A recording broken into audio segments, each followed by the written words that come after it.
Salut guys, j'espère que vous allez bien. Donc aujourd'hui on se retrouve pour une autre vidéo. Et aujourd'hui je vais plus parler de la pression, de comment moi je fais pour gérer la pression. Donc la pression elle peut survenir pour n'importe quelle raison. Ça peut être la pression de ne pas être parfait. On peut avoir une certaine pression parce que les choses ne sont pas parfaites, ou encore que tu n'es pas capable de finir un projet à temps. Il peut y avoir n'importe quel type de raison pour qu'une personne ait de la pression. Et moi-même, avec ce que je fais, avec Blif, je ressens parfois la pression. Et ça, c'est tout à fait normal.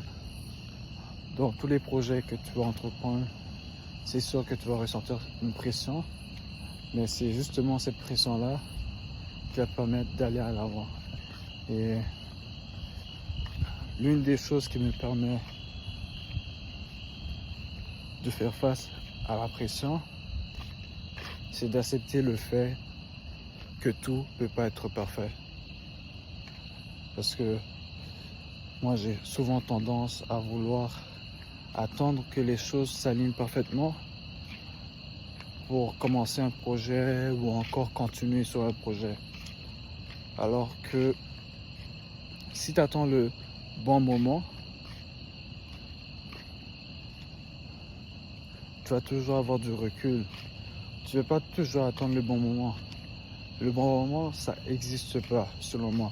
Selon moi, ça n'existe pas de bon moment. Je pense que lorsqu'on dit attendre le bon moment pour commencer un projet, c'est juste un signe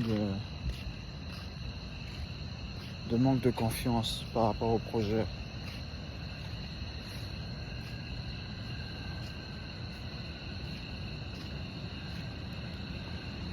Donc moi, ce que je fais,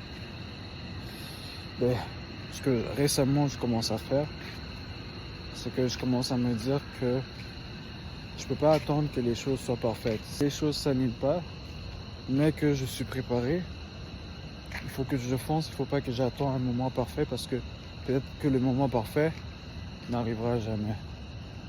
Donc c'est toujours mieux de foncer que d'attendre un moment parfait ou un moment magique. Comme autre chose que je fais par rapport à la pression, c'est bizarre à dire, mais parfois je suis obligé de prendre une pause, je suis obligé de prendre un recul. Parce que souvent j'ai tendance à vouloir travailler trop fort.